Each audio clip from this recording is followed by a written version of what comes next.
ಬಂದೆ ನಾನು ಹಾಕ್ತೀನಿ ಹೂವು ಒಂದಿತ್ತು. ನಿಮ್ಗೆ ಇಷ್ಟನಾ?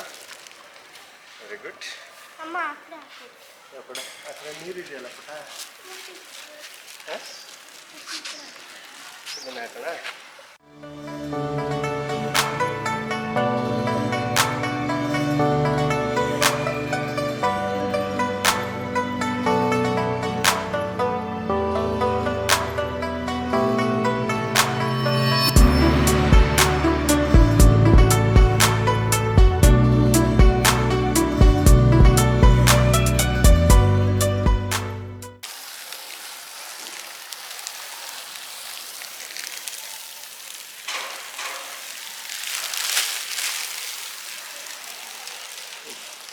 ಫುಲ್ ಹಾಕ್ಬಿಡು, ಪೋರ್ ಮಾಡಿಬಿಡು ಈಗ.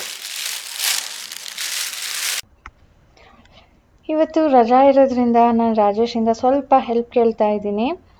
ಇದನ್ನು ಸ್ವಲ್ಪ ಬಿಸಿಲಲ್ಲಿ ಹಾಕ್ಬಿಟ್ಟು ಬರೋಗಿ ಅಂಥೇಳಿ. ನಾನು ಹೋಗೋಣ ಅಂದ್ಕೊಂಡು ಹೋಗೋಕ್ಕೆ ಆಗ್ತಾ ಇರಲಿಲ್ಲ. ಅದಕ್ಕೆ ರಾಜೇಶಿಂದ ಹೆಲ್ಪ್ ಕೇಳ್ತಾ ಇದ್ದೀನಿ. ಪಾಪ ಅವ್ರು ನನಗೆ ಎಲ್ಲ ಹೆಲ್ಪು ಮಾಡಿಕೊಡ್ತಾರೆ. ಅಂದರೆ ಮನೇಲಿ ತುಂಬ ಕೆಲಸಗಳಿರುತ್ತಲ್ವ, ನಮ್ಮ ಮನೇಲಿ ಕೆಲಸದವ್ರು ಕೂಡ ಯಾರೂ ಇಲ್ಲ ನನಗೆ ಹೆಲ್ಪ್ ಮಾಡೋದಕ್ಕೆ ಅಂದ್ಬಿಟ್ಟು. ಅದಕ್ಕೆ ರಾಜೇಶ್ಗೆ ನನಗೆ ಸ್ವಲ್ಪ ಹೆಲ್ಪ್ ಮಾಡಿಕೊಡಿ ಅಂದರೂ ಸಾಕು, ಮಾಡಿ ಕೊಡ್ತಾರೆ. ಸೊ ಇದು ಇವಾಗ ಬಿಸಿಲಲ್ಲಿ ಹಾಕ್ತಾ ಇರೋದು ಬಂದು ಜೋಳದ ರೊಟ್ಟಿ ಮಾಡೋದಕ್ಕೆ ಅಂದ್ಬಿಟ್ಟು ತರಿಸಿದ್ದೀನಿ. ತುಂಬ ಜನನೂ ಸಜೆಸ್ಟ್ ಮಾಡಿದ್ರಿ ಈ ಥರ ಮಾಡಿ ನೋಡಿ ಅಂತ ಹೇಳಿಬಿಟ್ಟು. ಸೊ ಅದ್ರ ಜೊತೆ ಊರಿಂದ ಅಕ್ಕಿ ಕೂಡ ತಂದಿದ್ದೆ. ಅಂದರೆ ಅಲ್ಲೇ ಹಸಿಟ್ಟು ಮಾಡಿಸೋಣ ಅಂತ ಅಂದ್ಕೊಂಡಿದ್ದೆ.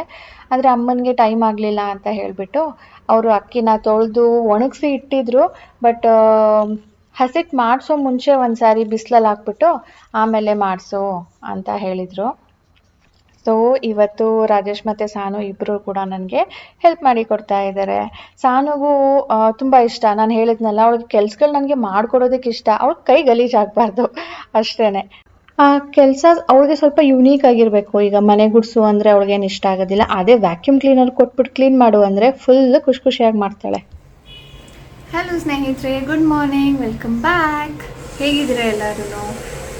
ಸೊ ಇವತ್ತು ಸ್ನೇಹಿತರೆ ಗಾಂಧಿ ಜಯಂತಿ. ಸಾನುಗೆ ರಜಾ ಇದೆ, ರಾಜೇಶ್ಗೂ ರಜಾ ಇದೆ. ಬಟ್ ಅವರು ನಿನ್ನೆನೇ ಹೇಳ್ಬಿಟ್ಟಿದ್ರು, ನನಗೆ ರಜಾ ಇದ್ರೂ ನೀನು ಏನೂ ಪ್ಲ್ಯಾನ್ ಮಾಡ್ಕೊಳ್ಬೇಡ, ನನಗೆ ತುಂಬ ಕೆಲಸ ಇದೆ. ಜಸ್ಟ್ ಲೈಕ್ ವರ್ಕಿಂಗ್ ಡೇ ಹೇಗಿರುತ್ತೋ ನನಗೆ ಹಾಗೆಯೇ ನಾಳೆನೂ ಕೂಡ ನಾವು ವರ್ಕ್ ಮಾಡಬೇಕು ಅಂಥೇಳಿ. ಸೊ ಇಲ್ಲ ಅಂದಿದ್ರು ನಾನೇನು ಒಂದು ದಿನಕ್ಕೋಸ್ಕರ ಎಲ್ಲೂ ಪ್ಲ್ಯಾನ್ ಮಾಡ್ತಿರ್ಲಿಲ್ಲ. ಸಣ್ಣ ಪುಟ್ಟ ಕೆಲಸಕ್ಕೆ ಹೊರಗಡೆ ಕರ್ಕೊಂಡು ಹೋಗಬೇಕಿತ್ತು ಅಷ್ಟೇ. ಈಗ ಹೋಗೋದಕ್ಕಾಗೋದಿಲ್ಲ.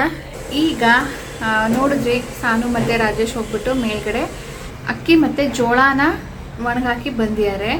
ಜೋಳನ ತರಿಸಿದ್ದೆ. ನಾನು ಕೇಳಿದ್ದೆ ನೋಡಿ ಜೋಳದ ರೊಟ್ಟಿ ಹೇಗೆ ಮಾಡೋದು, ಏನೋ ಸರಿಯಾಗಿ ಬರ್ತಾ ಇಲ್ಲ ಅಂತ ಹೇಳಿಬಿಟ್ಟು. ಆಗ ಸುಮಾರು ಜನ ನನಗೆ ಈ ಥರ ಮಾಡಿ ಅಂತ ಮೆಥಡ್ ತಿಳಿಸಿದ್ರಿ. ಸೊ ಅದರಲ್ಲಿ ಜಾಸ್ತಿ ಜನ ಹೇಳಿದ್ದೇನೆಂದರೆ, ನೀವು ಹೊರಗಡೆ ಹಿಟ್ಟು ತೊಗೊಳ್ಳೋ ಬದಲು ನೀವೇ ತೊಗೊಂಡು ಬಿಡಿಸಿ ಆಮೇಲೆ ಮಾಡಿ, ಚೆನ್ನಾಗಿ ಬರುತ್ತೆ ಅಂತ ಹೇಳಿಬಿಟ್ಟು. ನನ್ನ ನೇಬರ್ ಕೂಡ ಹಾಗೆ ಹೇಳಿದರು. ಅಂದರೆ ಅವ್ರು ಹೇಳಿದ್ದೇನೆಂದರೆ, ಇಲ್ಲಿ ಬೆಂಗಳೂರಲ್ಲಿ ನಮಗೆ ಜೋಳ ಅಷ್ಟೊಂದು ಚೆನ್ನಾಗಿ ಸಿಗಲ್ಲ. ಅಂದರೆ ಆ ಕಡೆ ಹೇಗೆ ಸಿಗುತ್ತೋ ನಾರ್ತ್ ಕರ್ನಾಟಕದ ಕಡೆ ಆ ಥರ ಇರಲ್ಲ, ಜಿಗಿಟು ಕಮ್ಮಿ ಇರುತ್ತೆ. ನಾನು ಅಲ್ಲಿಂದಾನೇ ತರಿಸೋದು, ನಾನು ಇಲ್ಲಿ ತೊಗೊಳ್ಳೋದಿಲ್ಲ. ಬಟ್ ನೀವು ಮಾಡಲೇಬೇಕು ಅನ್ನೋ ಹಾಗಿದ್ರೆ ತೊಗೊಂಡು ಬಿಡಿಸಿ, ಅವಾಗ ಚೆನ್ನಾಗಿ ಬರುತ್ತೆ ಅಂದಿದ್ರು. ಬಟ್ ನಾನು ಫಸ್ಟ್ ಟೈಮು ತೊಗೊಳ್ತಾ ಇರೋದಲ್ಲ, ಮಾಡ್ತಾ ಇರೋದು. ಅದಕ್ಕೆ ಹಿಟ್ಟೆ ತೊಗೊಂಡು ಟ್ರೈ ಮಾಡಿದ್ದೆ. ಒಂದು 3-4 ಸಾರಿ ಅರ್ಧ kg ಪ್ಯಾಕೆಟ್ನ ತೊಗೊಂಡು ಮಾಡಿದ್ದೆ. ಆಮೇಲೆ ನಿಮಗೆ ಕೇಳಿದ್ದು ನಾನು ಹೇಗೆ ಮಾಡಬೇಕು ಅಂತ. ಸೊ ನಿಮ್ಮ ಸಜೆಷನ್ ಪ್ರಕಾರವಾಗಿ ಮೊದಲು ಒಂದು ಸಾರಿ ಮಾಡಿದೆ, ಆದರೆ ಬೆಟರ್ ಅಂತ ಹೇಳ್ಬೋದು. ಈಗ ತಂದು ಈಗ ಬಿಡಿಸಿದ ಮೇಲೆ ಹೇಗೆ ಬರುತ್ತೆ ಅಂತ ಶೇರ್ ಮಾಡ್ತೀನಿ. ಸೊ ನೆಕ್ಸ್ಟ್ ಇನ್ನು ಒಂದು ಸಜೆಷನ್ ಕೇಳಿದ್ದಂದರೆ ಬ್ರೋಕನ್ ವೀಟಲ್ಲಿ ಹೇಗೆ ಮಾಡೋದು, ಏನು ಮಾಡೋದು ರೆಸಿಪಿ ಅಂದ್ಬಿಟ್ಟು ತುಂಬ ಜನ ಹೇಳಿದ್ರಿ ಸ್ನೇಹಿತರೆ. ಅದನ್ನು ನೋಡಿದಾಗಂತೂ ನನಗೆ ಎಷ್ಟು ಖುಷಿ ಆಯಿತು ಗೊತ್ತಾ. ಯಾಕೆ ಅಂದರೆ ನಿಮಗೆ ಗೊತ್ತಿರೋದನ್ನು ತಿಳಿಸಿದ್ರಿ, ಅದ್ರ ಜೊತೆ ಪೇಷಿಯನ್ಸ್ ಆಗಿ ಟೈಪ್ ಕೂಡ ಮಾಡಿದ್ರಿ ಅಲ್ವಾ. ಈ ಮೆಥಡಲ್ಲೇ ಮಾಡಬೇಕು, ಇದೇ ಥರ ಮಾಡಬೇಕು ಅಂತ ಹೇಳಿಬಿಟ್ಟು. ಆ್ಯಂಡ್ ಕೆಲವೊಬ್ರು ಹೇಳಿದರೆ ಉಪ್ಪಿಟ್ಟು ಥರನೂ ಮಾಡ್ಬೋದು, ಬಿಸಿಬೇಳೆ ಬಾತ್ ಥರ ಮಾಡ್ಬೋದು, ಅಥವಾ ಕಿಚಡಿ ಥರ ಮಾಡ್ಬೋದು, ಪೊಂಗಲ್ ಅಂತಲೂ ಹೇಳಿದರೆ. ಸೊ ಈ ಥರ ನನಗೆ ಸಜೆಸ್ಟ್ ಮಾಡಿದ್ದು, ಹಾಗೆ ನನಗೆ ರೆಸಿಪಿ ಶೇರ್ ಮಾಡಿದವ್ರಿಗೆ ಎಲ್ಲರಿಗೂ ಕೂಡ ಥ್ಯಾಂಕ್ ಯು ಸೋ ಮಚ್. ನಾನು ಕೇಳಿದಾಗ ನೀವು ರೆಸ್ಪಾಂಡ್ ಮಾಡಿದ್ರಿ ಅಲ್ಲ, ಸೊ ತುಂಬ ಖುಷಿ ಆಯಿತು. ಅದೇ ರೀತಿಯಲ್ಲಿ ಇವತ್ತು ನಾನು ಬ್ರೋಕನ್ ಮೀಟ್ದು ಡಿಶ್ ಮಾಡಬೇಕು ಅಂತ ಇದ್ದೀನಿ. ಲೇಟ್ ಅಲ್ವಾ, ಎಲ್ಲರೂ. ಹಾಗಾಗಿ ನಾನು ಇನ್ನೂ ಮಾಡಿಲ್ಲ. ಬನ್ನಿ ಈಗ ಶುರು ಮಾಡೋಣ. ಬ್ರೋಕನ್ ವೀಟ್ ಅಂದರೆ ಗೋಧಿ ನುಚ್ಚು. ಸೊ ಬನ್ನಿ ಇವತ್ತಿನ ದಿನ ಹೇಗಿರುತ್ತೆ ನೋಡೋಣ. ಗಾಂಧಿ ಜಯಂತಿ, ಸಾನುಗೆ ರಜಾ, ರಾಜೇಶ್ಗೆ ಕೆಲಸ, ನನಗೆ it's just an other day ಅಲ್ವಾ. ಬನ್ನಿ ಹೋಗೋಣ. ಇದು ಗೋಧಿ ನುಚ್ಚು, ಬ್ರೋಕನ್ ವೀಟ್ ಅಂತ ಹೇಳ್ತಾರೆ. ಅಂದರೆ ಗೋಧಿನ ನುಚ್ಚು ಥರ ಪುಡಿ ಮಾಡಿದ್ದಾರೆ. ಅದು ಹಿಟ್ಟೆಲ್ಲ ಏನೂ ಇಲ್ಲ, ಪುಡಿ ಥರ ಮಾಡಿದ್ದಾರೆ. ಇದು ರೆಡಿ ಸಿಗತ್ತೆ. ನಾನು 1/2 kg ಏನೋ ತಂದಿದ್ದೆ. ಇದನ್ನು ಹಿಂದಿಯಲ್ಲಿ ದಾಲಿಯಾ ಅಂತ ಹೇಳ್ತಾರೆ. ರಾಜೇಶು ತುಂಬ ಒಳ್ಳೇದಂತೆ, ಮಾಡು ಒಂದ್ಸಾರಿ ಇದರಲ್ಲಿ ಅಂದ್ಬಿಟ್ಟು ತಂದಿದ್ದಾರೆ. ಇಲ್ಲಿ ಒಗ್ಗರಣೆಗೆ ಇಟ್ಟಿದ್ದೀನಿ. ನಾರ್ಮಲಾಗಿ ಎಣ್ಣೆ, ಸಾಸಿವೆ, ಕಡಲೆಬೇಳೆ, ಈರುಳ್ಳಿ, ಖಾರಕ್ಕೆ ಎಷ್ಟು ಬೇಕೋ ಅಷ್ಟು ಮೆಣಸಿನ್ಕಾಯಿ, ಕರಿಬೇವಿನ ಸೊಪ್ಪು, ತರಕಾರಿಗಳು ಹಾಕ್ತಾ ಇದ್ದೀನಿ. ಮಿಕ್ಸ್ಡ್ ವೆಜಿಟೇಬಲ್ಲು ಅದು ಇದು ಅಂತ ಏನಿಲ್ಲ, ಯಾವ್ದು ಬೇಕೋ ಅದು ಹಾಕ್ಬೋದು. ನಾನಿಲ್ಲಿ ಬೀನ್ಸ್, ಕ್ಯಾರೆಟು, ಟೊಮ್ಯಾಟೊ, ಕ್ಯಾಪ್ಸಿಕಮ್ ಹಾಕಿದ್ದೀನಿ. ಗ್ರೀನ್ ಪೀಸ್ ಹಾಕಿದ್ದೀನಿ ಫ್ರೋಝನ್ದು. ಇದು ದಾಲಿಯಾ ಆಗಲೇ ತೋರಿಸಿದ್ನಲ್ಲ, ಇದನ್ನು 3ರಷ್ಟು ನೀರು ಹಾಕಿ ಕುಕ್ಕರಲ್ಲಿ ಬೇಯಿಸ್ಕೊಂಡಿದ್ದೀನಿ. ಸೊ ಒಂಥರ ಗಂಜಿ ಥರ ಆಗಿದೆ ನೋಡ್ಬೋದು. 3ರಷ್ಟು ಹಾಕಿ 1 ವಿಷಲ್ 2 ವಿಷಲ್ ಏನೋ ಬರ್ಸಿದ್ದೀನಿ. ತರಕಾರಿಗಳನ್ನ ಜಸ್ಟ್ ಮಿಕ್ಸ್ ಮಾಡ್ಕೊಂಡಿದ್ದೀನಿ ಅಷ್ಟೇ. ಈಗ ಏನು ಬೇಯಿಸ್ಕೊಂಡಿದ್ದೀನೋ ದಾಲಿಯಾ ಅದನ್ನು ಸೇರಿಸ್ಬಿಟ್ಟು ದಮ್ಮಕ್ಕಿಟ್ರೆ ಎರಡೂ ಒಟ್ಟಿಗೆ ಬೆಂದ್ಕೊಳ್ಳುತ್ತೆ ಅಂತ ಹೇಳಿಬಿಟ್ಟು ಇದು ಪಾತ್ರೆಯಲ್ಲಿ ಹಾಕಿ ನೋಡಿದೆ. ಬೇಯೋದಕ್ಕೆ ತುಂಬ ಟೈಮ್ ಆಗುತ್ತೆ ಅಂದ್ಬಿಟ್ಟು ಕುಕ್ಕರ್ಗೆ ಟ್ರಾನ್ಸ್ಫರ್ ಮಾಡಿದ್ದೀನಿ. 1 ವಿಷಲ್ ಬರೆಸ್ಬಿಡೋಣ ಅಂತ ಹೇಳಿಬಿಟ್ಟು. ಸೊ ಉಪ್ಪು ಖಾರ ಎಲ್ಲ ಚೆಕ್ ಮಾಡಿ ಈಗ 1 ವಿಷಲ್ ಬರ್ಸೋದಕ್ಕೆ ಮಿಕ್ಸ್ ಮಾಡಿ ಇಟ್ಟಿದ್ದೀನಿ. ಸೊ ಬೇಗ ಆಗಲಿ ಅಂತ ಕುಕ್ಕರಲ್ಲಿ ಹಾಕಿದ್ನ ಈಗ ಕುಕ್ಕರಿಂದ ಒಂದು ಪಾತ್ರೆಗೆ ಟ್ರಾನ್ಸ್ಫರ್ ಮಾಡ್ಕೊಂಡಿದ್ದೀನಿ. ಲಾಸ್ಟಲ್ಲಿ ಕೊತ್ತಂಬರಿ ಸೊಪ್ಪನ್ನು ಸೇರಿಸ್ತಾ ಇದ್ದೀನಿ. ಇದಕ್ಕೆ ಇನ್ನು ಸ್ಪೆಷಲ್ ಅಂತ ಏನೂ ಹಾಕಿಲ್ಲ. ಸ್ವಲ್ಪ ಅರಿಶಿನದ ಪುಡಿ ಹಾಕಿದ್ದೆ, ಉಪ್ಪು ಹಾಕಿದ್ದೆ. ಅದೊಂದು ನಾನು ನಿಮಗೆ ತೋರಿಸಿರ್ಲಿಲ್ಲ, ಅದಕ್ಕೆ ಹೇಳಿದೆ. ಏನಾಯಿತು, ಇದು ಮೊದಲೇ ಬೆಂದಿತ್ತು. ನಾನು ಇನ್ನೂ ಬೇಯಬೇಕೇನೋ ಅಂದ್ಬಿಟ್ಟು ನೀರು ಹಾಕ್ಬಿಟ್ಟು ಕುಕ್ಕರಲ್ಲಿ ಇಟ್ಟಿದ್ದು. 2 ಒಟ್ಟಿಗೆನೇ ಬೆಂದ್ಕೊಳ್ಳುತ್ತೆ ಅಂತ ಹೇಳಿಬಿಟ್ಟು ಕುಕ್ಕರಲ್ಲಿ ತಳ ಹಿಡಿದ್ಬಿಟ್ಟಿದೆ. ಅಂದರೆ ಸಣ್ಣ ಉರಿ ಮಾಡಿ ನಾನು ದಮ್ಮಕ್ಕಿಡಬೇಕಿತ್ತೋ ಏನೋ, ದಪ್ಪ ಉರಿ ಮಾಡಿದ್ದೆ. ನಾರ್ಮಲಾಗಿ ನಾನು ಹೇಗೆ ಮಾಡ್ತೀನೋ ಹಾಗೆ ತಳ ಹಿಡಿದ್ಬಿಟ್ಟಿದೆ. ಬಟ್ ಟೇಸ್ಟ್ ವೈಸು ಓಟ್ಸ್ ಮಾಡಿದ್ನಲ್ಲ, ಓಟ್ಸ್ ಮಸಾಲ ಸೇಮ್ ವೇಯಲ್ಲೇ ಇತ್ತು. ಸ್ನೇಹಿತರೆ, ಇವಾಗ ಬಂದಿದ್ದೀನಿ ಕಿಚನ್ಗೆ. ಮತ್ತೆ ಮಧ್ಯಾಹ್ನದ ಅಡುಗೆಗೆ ಶುರು ಮಾಡೋಕ್ಕಲ್ಲ, ಅದಕ್ಕಿಂತ ಟೈಮ್ ಇದೆ. ಅದರ ಮುಂಚೆ ನಾನು ಲಾಂಗ್ ಬ್ಯಾಕ್ ಸತ್ತು ಪೌಡರ್ ತಂದಿದ್ದೆ, ನೆನಪಿದೆಯಾ ನಿಮಗೆ? ಅದನ್ನು ಹೇಗೆ ಮಾಡ್ತೀರಾ, ಏನು ಮಾಡ್ತೀರಾ ಅದರಲ್ಲಿ ಅಂತ ಕೇಳಿದ್ವಿ. ಸೊ ಸತ್ತು powder it's very good, very rich in protein ಅಂತೆ.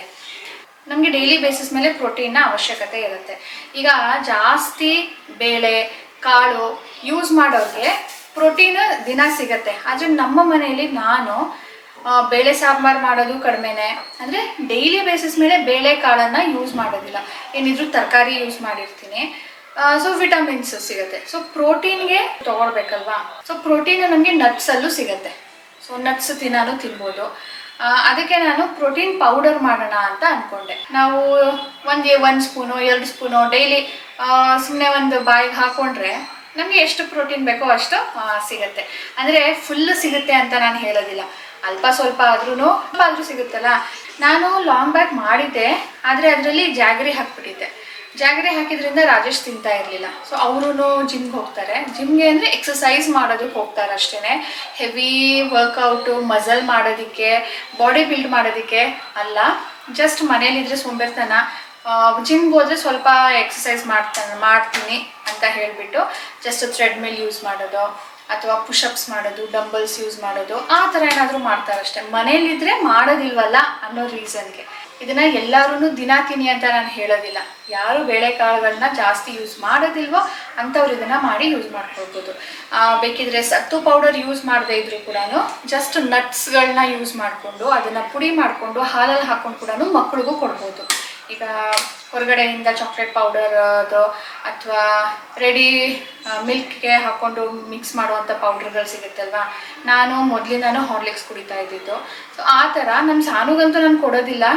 ಅವಳಿಗೆ ನಾನು ಟರ್ಮರಿಕ್ ಪೆಪ್ಪರ್ ಪೌಡರೇನೆ ಹಾಕಿ ಕೊಡೋದು. ಅವಳಿಗೆ ಇಮ್ಯುನಿಟಿ ಚೆನ್ನಾಗಾಗುತ್ತೆ, ಅದನ್ನೇ ಕೊಡಿ ಅಂತಿದ್ರು. ಸೊ ಅದನ್ನೇ ಕೊಡ್ತೀನಿ. ಅವಳಿಗೆ ದಿನ ಕುಡಿದು ಬೇಜಾರು. ಸೊ ಹೊರಗಡೆಯಿಂದ ತಂದಿರೋದನ್ನ ಕೊಡೋ ಬದಲು ಮನೇಲೇ ಪ್ರೋಟೀನ್ ಪೌಡರ್ ಮಾಡಿದ್ರೆ ಒಳ್ಳೇದಲ್ವಾ ಅಂದ್ಬಿಟ್ಟು ನಾನೀಗ ಪ್ರೋಟೀನ್ ಪೌಡರ್ ಮಾಡ್ತಾ ಇದ್ದೀನಿ. ಅರ್ಧ ಸಾನುಗೋಸ್ಕರ ತೆಗೆದಿರ್ತೀನಿ ಹಾಲಲ್ಲಿ ಮಿಕ್ಸ್ ಮಾಡೋದಕ್ಕೆ, ಇನ್ನರ್ಧ ರಾಜೇಶ್ಗೆ ಸತ್ತು ಪೌಡರಲ್ಲಿ ಮಿಕ್ಸ್ ಮಾಡೋದಕ್ಕೆ ಮಾಡ್ತೀನಿ. ಸೊ ಈಗ ರೆಡಿ ಮಾಡ್ಕೊಳ್ತಾ ಇದ್ದೀನಿ. ಪ್ಯಾನ್ ತೊಗೊಂಡಿದ್ದೀನಿ, ಎಲ್ಲನೂ ತೆಗೆದು ಇಟ್ಕೊಳ್ತೀನಿ ಈಗ ಸಾಮಾನು. ಅದರ ಮುಂಚೆ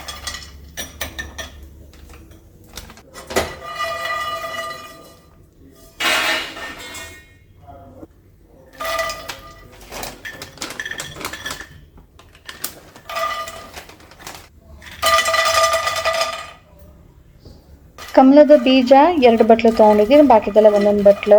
ಅದ್ರ ಜೊತೆನೇ ನಾನು ಗೋಡಂಬಿ ಯಾಕೆ ಹಾಕಿದ್ದು ಅಂದರೆ ಕಮಲದ ಬೀಜ ಅರ್ಧ ಕುಕ್ ಆಗಿತ್ತು, ಅರ್ಧ ಇನ್ನು ಸ್ವಲ್ಪ ಆಗಬೇಕಿತ್ತು, ಆವಾಗ ನಾನು ಹಾಕಿದ್ದು. ಯಾಕಂದರೆ ಅದು ಬೀಜ ತುಂಬ ಟೈಮ್ ತೊಗೊಳುತ್ತೆ. ಸೊ ಅದೇ ಟೈಮಲ್ಲಿ ಇದು ಕೂಡ ಆಗುತ್ತಲ್ಲ ಅಂತ ಹೇಳ್ಬಿಟ್ಟು ಸೊ ಹಾಫ್ ಕುಕ್ ಆದಮೇಲೆ ನಾನು ಹಾಕಿದ್ದು.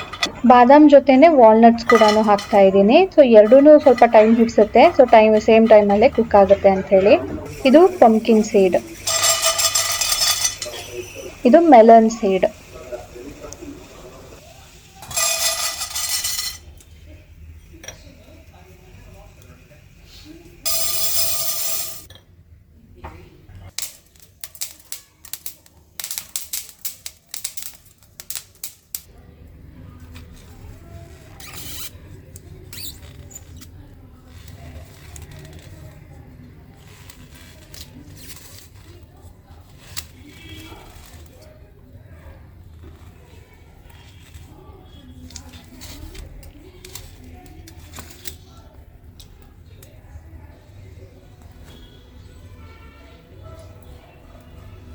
ಆಯಿತು ಸ್ನೇಹಿತರೆ, ಈಗ ಅದನ್ನು ಪುಡಿ ಮಾಡಬೇಕು. ಸ್ವಲ್ಪ ಬಿಸಿ ಇದೆ, ಆಮೇಲೆ ಸುಮ್ಮನೆ ಜಾರು ಬಿಸಿ ಆಗಿಬಿಡುತ್ತೆ, ಅದು ಅಂಟ್ಕೊಂಡು ಬಿಡುತ್ತೆ ಜಾರ್ಗೆ, ಅವಾಗ ಸರಿಯಾಗಿ ಪೌಡರ್ ಆಗೋದಿಲ್ಲ.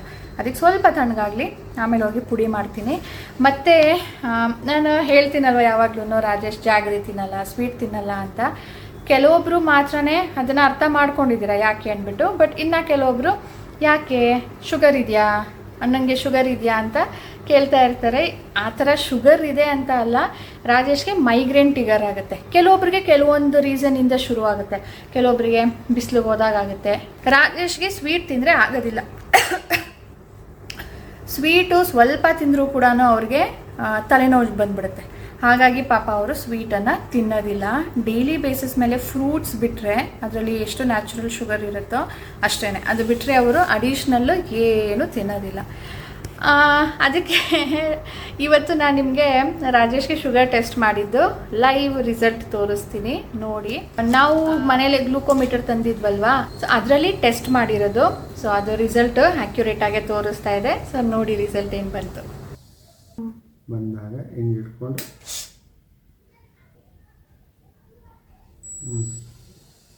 ಆಫ್ಟರ್ ಫುಡ್ ಟೆಸ್ಟ್ ಮಾಡಿ ನಮ್ಮದು ಇದು ಕ್ಯೂ ಸಿ ಇದ್ರೆ ರಿಸಲ್ಟ್ ಬರಲ್ಲ. ಇದು ಫಾಸ್ಟಿಂಗು ಆರಾಮ್ ಹಾಕಿದ್ರೆ, ಇದು ನಂದಿಗೆ 1.5 ಗಂಟೆ ಆಗಿದೆ ಕರೆಕ್ಟಾಗಿ. ಸೊ ರಾಜೇಶ್ ಅವರೀಗ 1.5 ಗಂಟೆ ಟೈಮ್ ಆದಮೇಲೆ ಟೆಸ್ಟ್ ಮಾಡ್ತಾ ಇದ್ದಾರೆ. ಸೊ ಇಲ್ಲಿ 5 ಅಂತ ಡಿಸ್ಪ್ಲೇ ಬರುತ್ತೆ. ವಿತಿನ್ 5 ಸೆಕೆಂಡ್ಸ್ ನಮಗೆ ರಿಸಲ್ಟ್ ಬರುತ್ತೆ. 125 ನಾರ್ಮಲ್. ಸೊ ಸ್ನೇಹಿತರೆ 125 ಆಫ್ಟರ್ ಮೀಲ್ ಬಂದಿದೆ. ಸೊ 140 ಒಳಗಡೆ ಇರಬೇಕು. ಇಲ್ಲೇ ರೆಫರೆನ್ಸ್ ರೇಂಜ್ ಕೊಟ್ಬಿಟ್ಟಿರ್ತಾರೆ ಬುಕ್ಕಲ್ಲೇ. ಸೊ ಇದು ಆಗಲೇ ಹುರಿದು ಇಟ್ಟಿದ್ನಲ್ಲ, ಅದನ್ನು ಪುಡಿ ಮಾಡ್ಕೊಂಡಿದ್ದೀನಿ. ಅಂದರೆ ಇದು ತುಂಬಾ ಪೌಡರಿ ಆಗಿಲ್ಲ, ಒಂದೊಂದೇ ನಾವು ಮಾಡ್ಕೊಳ್ಬೇಕಾಗುತ್ತೆ. ಕೆಲವೊಂದು ಸ್ವಲ್ಪ ಮಾಯಿಶ್ಚರ್ ಇರುತ್ತಲ್ವ, ಅದಕ್ಕೆ ಸ್ವಲ್ಪ ತರ್ತರಿನೇ ಆಗಿದೆ ನೋಡಿ, ಈ ಥರ ಆಗಿದೆ. ಸೊ ಇದನ್ನು ಅರ್ಧ ನಾನು ತೆಗೆದಿಟ್ಕೊಳ್ತೀನಿ ಸಾನು ಕೊಡೋದಕ್ಕೆ, ಅರ್ಧ ಸತ್ತು ಪೌಡರ್ ಜೊತೆ ಮಿಕ್ಸ್ ಮಾಡ್ತೀನಿ. ಸತ್ತು ಪೌಡರ್ ಅಂದರೆ ಇದು ಬ್ಲ್ಯಾಕ್ ಚನಾ ಬರುತ್ತಲ್ಲ, ಕಡಲೆಕಾಳು, ಅದನ್ನು ನೆನೆಸಿ ಒಣಗಿಸಿ ಹುರಿದು ಪುಡಿ ಮಾಡಿರೋ ಪೌಡರು. ಸೊ ಇದನ್ನು ನಾನೀಗ ಅದ್ರ ಜೊತೆ ಮಿಕ್ಸ್ ಮಾಡಿ ಇಟ್ಕೊಳ್ತೀನಿ. ನಿಮಗೆ ಸಿಹಿ ಬೇಕು ಅಂದರೆ ಜಾಗರಿ ಪೌಡರು ಅಥವಾ ಡೇಟ್ಸ್ ಪೌಡರು ಮಿಕ್ಸ್ ಮಾಡ್ಕೊಳ್ಬೋದು. ರಾಜೇಶ್ಗೆ ಅದೆಲ್ಲ ಏನೂ ಬೇಡ, ಹೀಗೇ ದಿನಕ್ಕೆ 1 or 2 ಸ್ಪೂನ್ಸ್ ತಿಂದರೆ ಒಳ್ಳೆಯದು.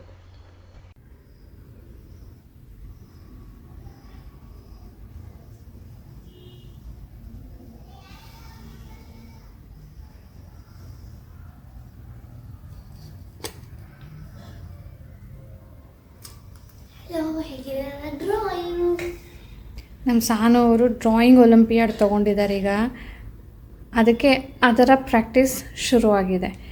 ಇದರಲ್ಲಿ ಏನು ಅಂದರೆ ಅವರೇ ಒಂದು ಬುಕ್ ಕೊಟ್ಟಿದ್ದಾರೆ, ಅದರಲ್ಲಿ ಕೆಲವೊಂದು ಡ್ರಾಯಿಂಗ್ಸ್ ಇದೆ. ಅದಕ್ಕೆ ಈ ಥರ ಪೇಂಟಿಂಗ್ ಮಾಡಿ ಅಂತ ಕೊಟ್ಟಿರ್ತಾರೆ. ಸೊ ಆ ಥರ ಅವ್ರ ಇನ್ಸ್ಟ್ರಕ್ಷನ್ಸ್ ಪ್ರಕಾರ ಇವರು ಪೇಂಟಿಂಗ್ ಮಾಡಬೇಕು. ಫಸ್ಟ್ ಟೈಮ್ ತೊಗೊಂಡಿರೋದು. ಕ್ವೆಶ್ಚನ್ ಪೇಪರ್ ಹೇಗಿರುತ್ತೆ ಅಂತ ಗೊತ್ತಿಲ್ಲ, ಹುಡುಕ್ತೀನಿ ಆನ್ಲೈನಲ್ಲಿ ಏನಾದರೂ ಸಿಗುತ್ತಾ ಅಂತ ಹೇಳಿಬಿಟ್ಟು. ಸಿಗಲಿಲ್ಲ ಅಂದರೆ ದಿಸ್ ವಿಲ್ ಬಿ ಸಾನೂಸ್ ಫಸ್ಟ್ ಎಕ್ಸ್ಪೀರಿಯನ್ಸ್. ನೆಕ್ಸ್ಟ್ ಗೊತ್ತಾಗುತ್ತೆ ಹೇಗೆಲ್ಲ ಇರುತ್ತೆ ಅಂತ ಹೇಳಿಬಿಟ್ಟು. ಸೊ ಇವತ್ತೇ ಶುರು ಮಾಡಿರೋದು. ಬೆಳಿಗ್ಗೆಯಿಂದ ಈ ಪ್ಯಾಟರ್ನ್ಸ್ನ ಮಾಡೋದಕ್ಕೆ ಹೇಳಿದರು. ಸೊ ಆ ಪ್ಯಾಟರ್ನ್ಸ್ನ ಪ್ರಾಕ್ಟೀಸ್ ಮಾಡಿ ಇಲ್ಲಿ ಈ ಥರ ಇನ್ಸ್ಟ್ರಕ್ಷನ್ಸ್ ಕೊಟ್ಟಿದ್ದಾರೆ. ಈ ಥರ ಕೊಟ್ಟಿರ್ತಾರೆ ಅವರು. ಇದನ್ನು ನೋಡಿಕೊಂಡು ಮಾಡಬೇಕು. ಇದಾಯಿತು. ಈಗ ಇದು ವೆಜಿಟೇಬಲ್ಸ್ದು ಫಿಂಗರ್ ಪ್ರಿಂಟು ಆ ಥರ ಎಲ್ಲ ಮಾಡಬೇಕು. ಸೊ ಇದಕ್ಕೂ ಸೇಮ್ ಪ್ರೊಸೀಜರು. ಇವರ ಸ್ಕೂಲಿಂದಾನೇ ಅಪ್ಲಿಕೇಶನ್ ಕೊಟ್ಟಿದ್ದರು. ಸ್ಕೂಲ್ ಜೊತೆ ಟೈಅಪ್ ಆಗ್ತಾರೆ ಒಲಿಂಪಿಯಾಡ್ ಅವರು. ಸೊ ಅವ್ರ ಮೂಲಕ ನಮಗೆ ಕೊಡ್ತಾರೆ. ನಾವು ಇಂಟ್ರೆಸ್ಟ್ ಇದ್ದರೆ ಪೇ ಮಾಡಬೇಕು. ಇದಕ್ಕೆ 175 rupees exam fee plus 100 rupees work book, ಅವ್ರಿಗೇನು ಡ್ರಾಯಿಂಗ್ ಬುಕ್ ಕೊಟ್ಟಿದ್ದಾರೋ ಅದಕ್ಕೆ. ಮತ್ತು ಎಕ್ಸಾಮ್ ಇರೋದು ನವೆಂಬರಲ್ಲಿ. ನವೆಂಬರಿನ ಡೇಟ್ ಗೊತ್ತಿಲ್ಲ, ಜಸ್ಟ್ ಮಂತ್ ಗೊತ್ತು. ಇನ್ಫಾರ್ಮ್ ಮಾಡ್ತಾರೆ.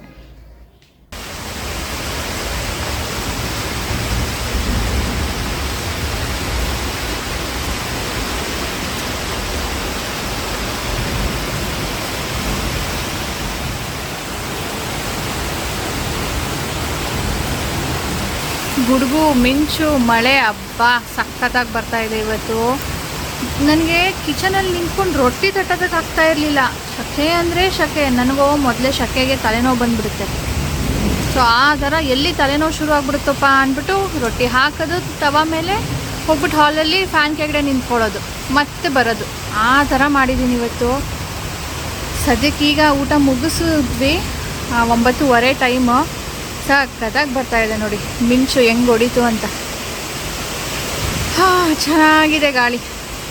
ಓಕೆ ಸ್ನೇಹಿತರೆ, ಇವತ್ತಿನ ವ್ಲಾಗ್ ಇದರೊಂದಿಗೆ ಎಂಡ್ ಮಾಡ್ತೀನಿ. ಸಿಗೋಣ ಮುಂದಿನ ವ್ಲಾಗ್ನೊಂದಿಗೆ. ಮುಂದಿನ ವ್ಲಾಗ್ ಅಂದರೆ ನಾಳೆಯಿಂದ ನವರಾತ್ರಿ ಶುರು. ಸೊ ಸಿಗೋಣ ನವರಾತ್ರಿ ವ್ಲಾಗ್ನೊಂದಿಗೆ. ಬಾಯ್ ಬಾಯ್ ಸ್ನೇಹಿತರೆ.